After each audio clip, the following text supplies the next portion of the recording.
شكل العلبه مبهج كده الصراحه، ده جامد. تعالوا نختم بقى بالقمر ده. طيب بما ان في ناس بتحب الايس كريم في اي وقت، تحبوا ايه؟ ده في ناس بتعشقه في الشتاء، فانا جايب لكم النهارده شويه ايس كريم نجربهم في البرد ده مع بعض ونشوف ايه الكلام. يا مرحب بكل المانجو لاف. قبل ما نبدا بقى اللايك الشائع عشان الفيديو يطلع فوق على السريع. لو لسه ما عملتش فولو او سبسكرايب اعمل ده عشان تقدر تشوف الفيديوهات اللي جايه من احمد مانجو.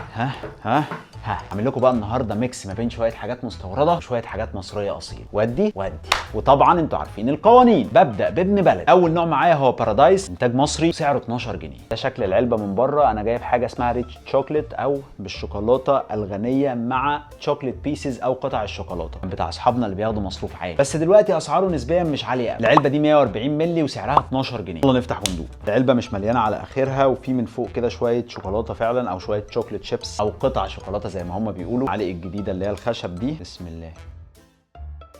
عارف انا كنت متخيل ان هيبقى فيه شوكولاته من جوه، واضح ان هم اكتفوا بشويه الشوكولاته اللي على الوش دول. طيب سريعا كده نشوف هياخد كام نجمه. اول نجمه نجمه التغليف هياخدها، مفيش مشكله في التغليف. النجمه الثانيه احنا هنغيرها بقى، هنخليها القيمه، مش هنقدر نقول عليها السعر لكن هنقول القيمه اللي هناخدها مقابل السعر اللي هندفعه. بالنسبه للسعر انا شايف ان 12 جنيه عالي شويه على الكميه دي، خاصه ان الطعم مش مبهر قوي يعني. بس في نفس الوقت ما اقدرش ما اديهالوش، هو سعره مش اوفر قوي. هياخد النجمه الثانيه على استحياء. بالنسبه للطعم فهو هياخد نجمه واحده من نجمتين. اذا بارادايس هياخد 3 نجوم. اللي بعده ميلكا ملكة الشوكولاتة واللي مغرقة السوق المصرية بأنواع كتير جدا من الشوكولاتة. لقيتهم عاملين ايس كريم. انا عديت على العلبة دي كتير جدا، قعدت افكر كتير قبل ما اخد القرار، لكن في الاخر قلت عشان خاطركم اجيبها ونجربها. طلعت حلوة، يمكن في يوم من الايام نحوش ونجيبها. طلعت فيستك، يبقى انا حذرتك. العلبة دي 180 مللي وانتاج فرنسي، والسعر بتاعها 110 جنيه. طبعا ده مش سعر عالي، انا المفروض اروح اعمل لهم محضر. بالنسبه لنجمه السعر او القيمه دي احنا هنخليها في الاخر، ان هم عشان ياخدوها محتاجين معجزه. علبه شكلها شياكه، التغليف حلو جدا، ما اقدرش اتكلم عليه، بقى كلام فرنساوي كتير قوي من بره، انا كل ده ما يخصنيش. الايس كريم ده بطعم الشوكولاته والفانيليا. اللي بقى الغطا اللي فوق ده واضح ان هو فيه بتاع هنا كده، بتاع بلاستيك من هنا كده ومشدين. بترفع مره واحده كده ومشدد البلاستيك. متقسم زي زمان كده، نص شوكولاته ونص فانيليا، وفي من فوق قطع شوكولاته. دول اول الشوكولاته. هنا بقى هم حاطين الشوكولاته جوه الايس كريم ومن بره. دول فانيليا.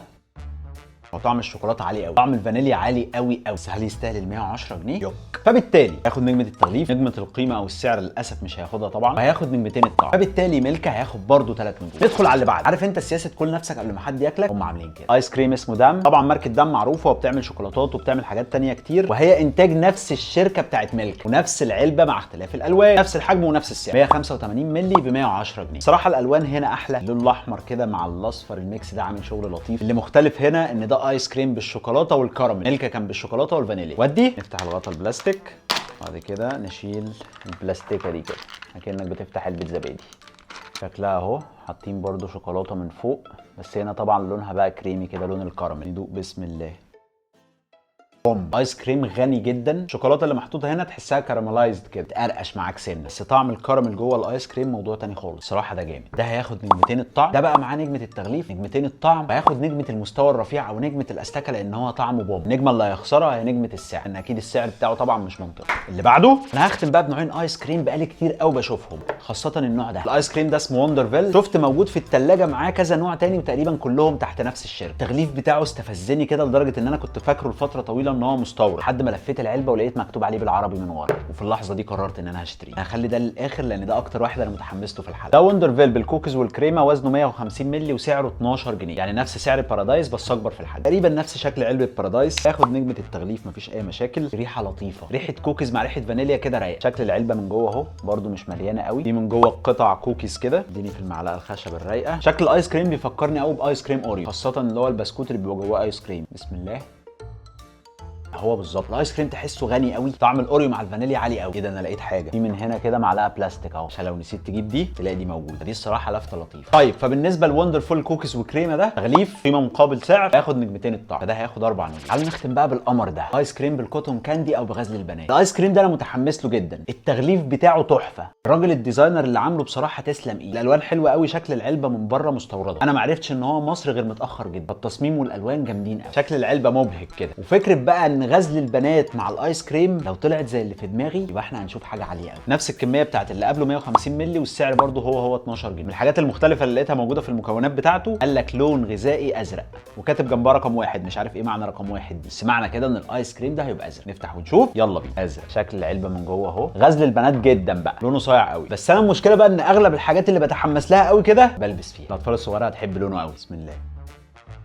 بص هو حلو بس انا هولت شويه. طعمه حلو بس طعم الكوكيز والكريمه احلى. تحسه هنا كده مش ايس كريم قوي، وطعم غزل البنات مش الواو فيه. فبصراحه التجربه حلوه بس مش البوم. بالنسبه لوندرفيل بغزل البنات هياخد نجمه التغليف، وهياخد نجمه المستوى الرفيع او الاستكه على التغليف برده، وهياخد نجمه القيمه او السعر، بس هياخد نجمه واحده للطعم مش نجمتين. الايس كريم ده هياخد 4 نجوم برده.